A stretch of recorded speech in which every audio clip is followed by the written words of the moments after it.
Video शुरू करने से पहले चैनल को सब्सक्राइब करना ना भूलें। हेलो फ्रेंड्स, स्वागत है आपका हमारे यूट्यूब चैनल टेक्नो ज्ञान विद खुशी में। आज हम जानेंगे कि सुपर कंप्यूटर क्या होता है और सुपर कंप्यूटर कैसे काम करता है। तो चलिए शुरू करते हैं। Super computer is such a computer, its working capacity is too much higher than that a common computer. Super computer एक ऐसा कंप्यूटर होता है जिसकी कार्य करने की क्षमता आम कंप्यूटर की तुलना में काफ़ी ज़्यादा होती है। वर्किंग कैपेसिटी एक नॉर्मल कंप्यूटर की तुलना में काफ़ी ज़्यादा होती है। इसमें नॉर्मल कंप्यूटर जो होते हैं उसमें एक बार में आप एक ही इनपुट दे सकते हैं और वह एक ही इनपुट पर प्रोसेसिंग करने के बाद आपको आउटपुट देता है। जबकि सुपर कंप्यूटर में इसका उल्टा होता है। आप सुपर कंप्यूटर को एक साथ बहुत सारे मल्टीपल टास्क दे सकते हैं और उस पर वो प्रोसेसिंग करता है और एक साथ उन सभी का एक्यूरेट और सही रिजल्ट देता है। Such computers are mainly used for scientific research and engineering works which require higher capacity computing।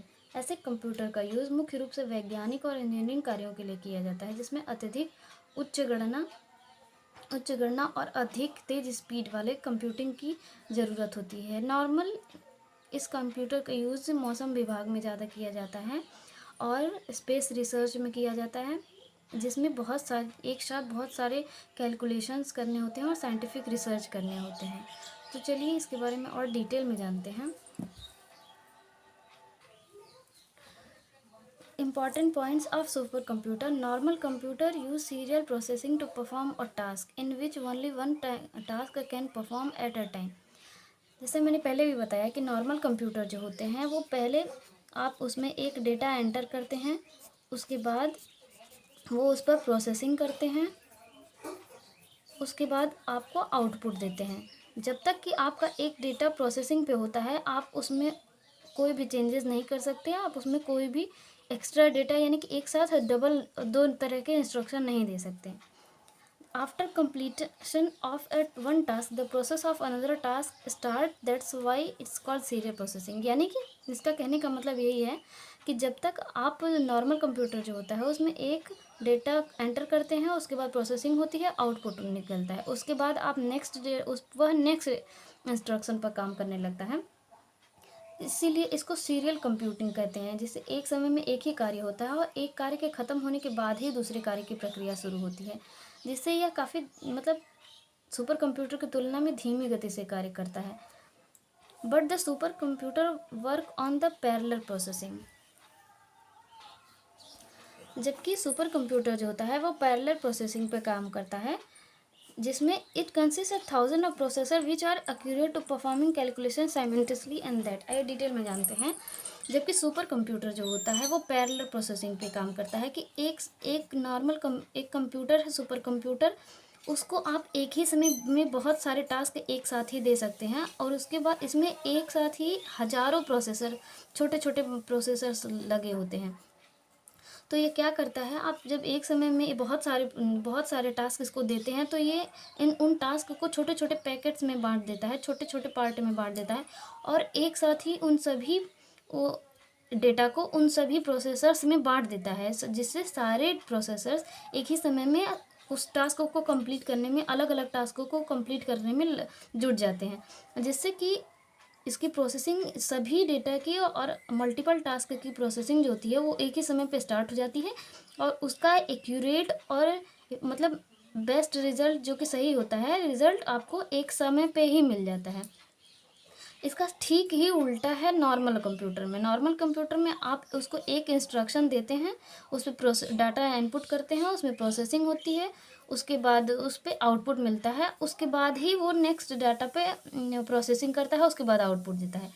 और उसके बाद सुपर कंप्यूटर में यही होता है कि आप उसको एक साथ मल्टीपल टास्क दे सकते हैं और वो क्या करता है, अपने हज़ारों प्रोसेसर्स में इन टास्क को अलग अलग डिवाइड कर देता है, जिससे सेम टाइम पे क्या होता है कि सेम टाइम पे अलग अलग जो डिवाइड करता है वो एक ही साथ पे सारे प्रोसेसर्स काम पे लग जाते हैं और काफ़ी स्पीड में होते हैं, जिससे कि कम टाइम में आपको एक्यूरेट रिजल्ट आपको एक ही टाइम में मिल जाता है। It divide the many task given at the same time into thousand of processors and it complete that task data at the same time. जैसे मैंने यहाँ आपको डिटेल में बताया है कि कि आप इसको एक साथ मल्टीपल टास्क देंगे, उसके बाद ये प्रोसेसर्स में बाँट देगा छोटे छोटे पैकेट्स बना के, और आपको सेम टाइम में सभी जितने भी आपने टास्क उसको दिए हैं सभी का एक्यूरेट आपको रिजल्ट मिल जाएगा। नॉर्मली इसका यूज़ रिसर्च में किया जाता है, जैसे नासा हो गया, हम लोग का जो साइंटिफिक रिसर्च होते हैं अंतरिक्ष में काम करने वाले, उसमें इसका ज़्यादा यूज़ किया जाता है। अब इसकी स्पीड की बात कर लेते हैं। The speed of super computer is calculated in flops, यानी कि फ्लोटिंग पॉइंट ऑपरेशन पर सेकेंड पे। इसकी जो स्पीड होती है वो फ्लॉप्स यानी कि फ्लोटिंग पॉइंट ऑपरेशन स्पीड पर सेकेंड पे में मापी जाती है, जबकि नॉर्मल कंप्यूटर की जो स्पीड होती है वो MIPS यानी कि मिलियन इंस्ट्रक्शन पर सेकेंड पर मापी जाती है। इसके ऑपरेटिंग सिस्टम की बात करें तो Linux operating system is use for this computer. इस कंप्यूटर में लाइनक्स ऑपरेटिंग सिस्टम का यूज़ किया जाता है, but manufacturers keep changing its as his own requirements and needs.